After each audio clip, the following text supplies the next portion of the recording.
देखिए, अभी हमने बात कर रहा था कि प्रोनाउन के भेद के बारे में जानने के लिए, यानी सर्वनाम जो है, सर्वनाम में कुछ प्रकार होते हैं, कुछ टाइप्स होते हैं, उनके बारे में हम डिटेल से जानेंगे। सबसे पहले देखिए कि प्रोनाउन यानी काइंड्स ऑफ द प्रोनाउन, यानी जो सर्वनाम के भेद हैं वो मुख्य रूप से निम्नलिखित रूप से यहाँ पे 10 भेद हम बता रहे हैं। 10 भेद जो होते हैं, इनके 10 भेदों के बारे में हम पूरी डिटेल चर्चा करेंगे। डिटेल से एक एक चीज के बारे में ध्यान से पढ़ेंगे और आप भी पूरी तरीके से एक एक प्रोनाउन के बारे में डिटेल आप जानकारी लीजिए।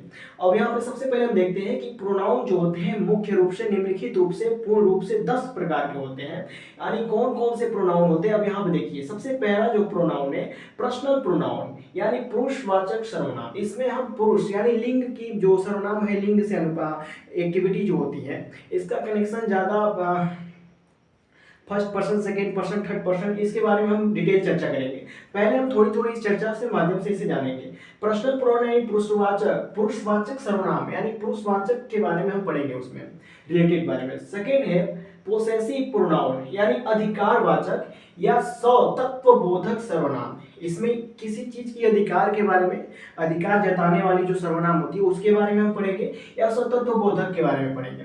अब तीसरा पॉइंट देख लीजिए, रिफ्लेक्सिव, रिफ्लेक्सिव प्रोनाउन यानी निजवाचक या आत्मवाचक। इसमें निजवाचक या आत्मवाचक के संदर्भ में जो उस अवस्था में यूज कर सकते हैं, जो उस कंडीशन में जो सर्वनाम को यूज करते हैं, उस सर्वनाम के बारे में पढ़ेंगे। चौथे नंबर पे देखिए एम्फैटिक प्रोनाउन यानी बलदायक सर्वनाम। इसमें हम फोर्स यानी जो ऐसा सर्वनाम जो फोर्स करे, बलदायक हो, उसके बारे में हम पढ़ेंगे। पांचवें नंबर पे देखिए डिमॉन्स्ट्रेटिव प्रोनाउन यानी संकेतवाचक या निश्चयवाचक सर्वनाम के बारे में पढ़ेंगे। 6 नंबर पे इंडेफिनिट प्रोनाउन यानी अनिश्चयवाचक, अनिश्चयवाचक सर्वनाम के बारे में हम यहाँ पे पढ़ेंगे। और 7वें नंबर पे पढ़ेंगे डिस्ट्रीब्यूटिव प्रोनाउन, डिस्ट्रीब्यूटिव प्रोनाउन यानी व्यष्टिवाचक सर्वनाम। इसमें व्यष्टिवाचक के बारे में हम डिटेल चर्चा करेंगे, व्यष्टिवाचक के बारे में अच्छे से जानेंगे। 8वें नंबर पे रेसिप्रोकल प्रोनाउन यानी परस्पर बोधक, परस्पर बोधक सर्वनाम के बारे में हम पढ़ेंगे।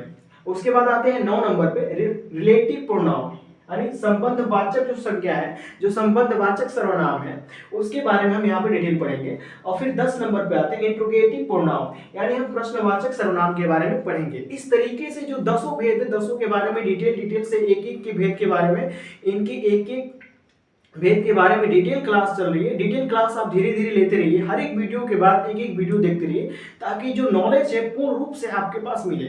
आपके पास ऐसा कोई नहीं होना चाहिए जो आपके पास दिमाग में वो नॉलेज ना हो सर्वनाम के एक्टिविटी के अनुसार, ठीक। तो आप नेक्स्ट वाले ऐसे क्लास हमेशा सारे क्लासेस देखते रहिए। हम आप बात करते हैं पर्सनल प्रोनाउन के बारे में, यानी पुरुषवाचक सर्वनाम के बारे में।